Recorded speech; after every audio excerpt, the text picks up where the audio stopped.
Sahabat setia Gowori yang dikasih Tuhan, Shalom. Hari ini adalah Jumat 4 November 2022. Mumpung bagus edisi Gowori tetap dari Gua Maria. Hari ini adalah Jumat pertama di bulan November. Kita berdevosi kepada hati Yesus yang Maha Kudus. Hatinya yang memancarkan kerahiman bagi kita yang mau menimba oase kesegaran. Hari ini kita bersama-sama memperingati peringatan wajib Santo Carolus Borromeus. Uskup Carolus Borromeus lahir di Arona, Lambordia pada 2 Oktober tahun 1538. Ia berasal dari kalangan keluarga bangsawan. Carolus adalah seorang anak yang sangat cerdas. Pada usia 21 tahun, ia lulus dengan predikat magna cum laude untuk jurusan hukum sipil dan hukum gereja. Ia ditabiskan pada 7 Desember tahun 1563 dan kemudian diangkat menjadi Uskup Agung Milan. Ia juga diangkat menjadi kardinal dan sekretaris negara. Sebagai seorang uskup, Carolus menghayati hidup miskin dan sederhana. Ia adalah seorang teolog yang berperan aktif dalam melawan gerakan reformasi Protestantisme. Kepada para imamnya, Uskup Carolus mengatakan demikian: jagailah pertama-tama agar hidup dan perbuatanmu sendiri merupakan suatu ajaran. Jangan memberikan alasan umat mencibirkan bibirnya dan menggelengkan kepalanya kalau mendengar ajaranmu, karena mereka pernah mendengar kamu mengatakannya, tapi malah kamu melakukan yang sebaliknya.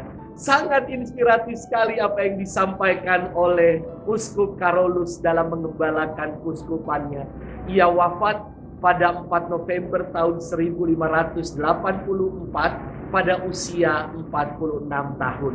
Hari ini kita akan bersama-sama merenungkan firman Tuhan yang diambil dari Injil Lukas 16 ayat 1 sampai dengan 8. Mari kita siapkan hati kita. Haleluya, haleluya, haleluya. Sempurnakanlah kasih Allah dalam hati orang yang mendengarkan sabda Kristus. Haleluya, haleluya, haleluya. Tuhan bersamamu dan bersama rohmu. Inilah Injil suci menurut Lukas. Dimuliakanlah Tuhan. Pada suatu ketika berkatalah Yesus kepada murid-muridnya, ada seorang kaya yang mempunyai seorang bendahara. Kepadanya disampaikan tuduhan bahwa bendahara itu menghamburkan miliknya. Maka si kaya itu memanggil bendaharanya dan berkata, apakah yang telah kudengar tentang dirimu? Berilah pertanggungjawaban atas urusanmu, sebab engkau tidak boleh bekerja sebagai bendahara lagi. Berkatalah bendahara itu dalam hatinya, apakah yang harus kuperbuat? Tuanku memecat aku dari jabatanku, mencangkul aku tidak dapat, mengemis aku malu. Aku tahu apa yang akan kuperbuat, supaya apabila aku dipecat dari jabatanku sebagai bendahara, ada orang yang mau menampung aku di rumah mereka. Lalu ia memanggil satu demi satu orang yang berhutang kepada tuannya. Berkatalah ia kepada yang pertama, berapa besar utangmu pada tuanku? Jawab orang itu, 100 tempayan minyak. Lalu kata bendahara itu, inilah surat utangmu. Duduklah dan buatlah surat utang lain sekarang juga, 50 tempayan. Kemudian ia berkata kepada yang lain, dan saudara, berapa utangmu? Jawab orang itu, 100 pikul gandum. Katanya kepada orang itu, inilah surat utangmu. Buatlah surat utang lain, 80 pikul. Bendahara yang tidak jujur itu dipuji tuannya karena ia telah bertindak dengan cerdik. Sebab anak-anak dunia ini lebih cerdik terhadap sesamanya daripada anak-anak terang. Demikianlah sabda Tuhan. Terpujilah Kristus.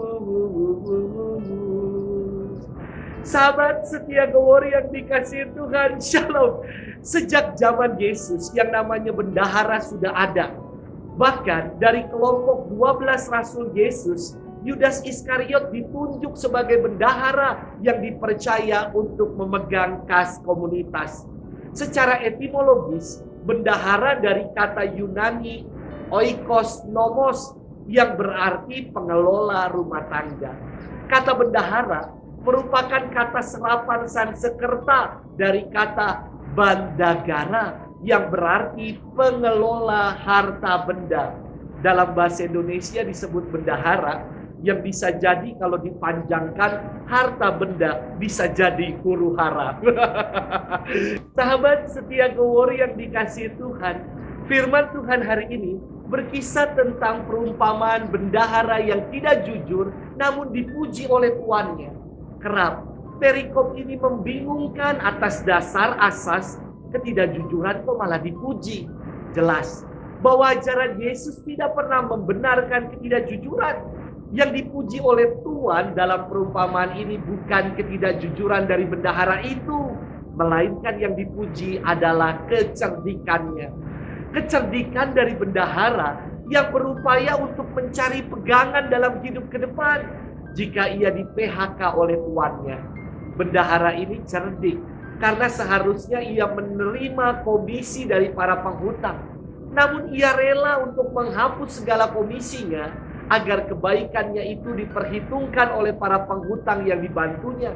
Hingga pada akhirnya saat ia dipecat oleh tuannya, ia berharap dibantu oleh para penghutang yang pernah dibantunya. Inilah yang dipuji oleh tuannya. Kecerdikan dari bendahara yang berupaya untuk memperhitungkan hari depan yang diantisipasinya. Namun perlu kita catat baik-baik bahwa kecerdikan bendahara yang dipuji tuannya itu bukanlah kecerdikan yang dibenarkan. Maka Yesus menutup perumpamaan ini dengan mengatakan anak-anak dunia ini lebih cerdik terhadap sesamanya daripada anak-anak terang. Sahabat setia Gowori yang dikasihi Tuhan, kecerdikan anak-anak dunia adalah memanipulasi kebenaran demi keuntungan pribadi. Sedangkan kecerdikan anak-anak terang senantiasa menjunjung tinggi nilai-nilai kebenaran dan kejujuran. Kita adalah bendahara-bendahara Tuhan, yakni pribadi-pribadi yang dipercaya oleh Tuhan untuk mengelola kehidupan ini secara jujur, secara benar dan berintegritas. Pertanyaan untuk kita renungkan, sudahkah kita mengelola kehidupan ini dengan benar, dengan jujur dan berintegritas? Selamat bermenung dan Tuhan memberkati kita selalu dalam nama Bapa dan Putra dan Roh Kudus. Amin.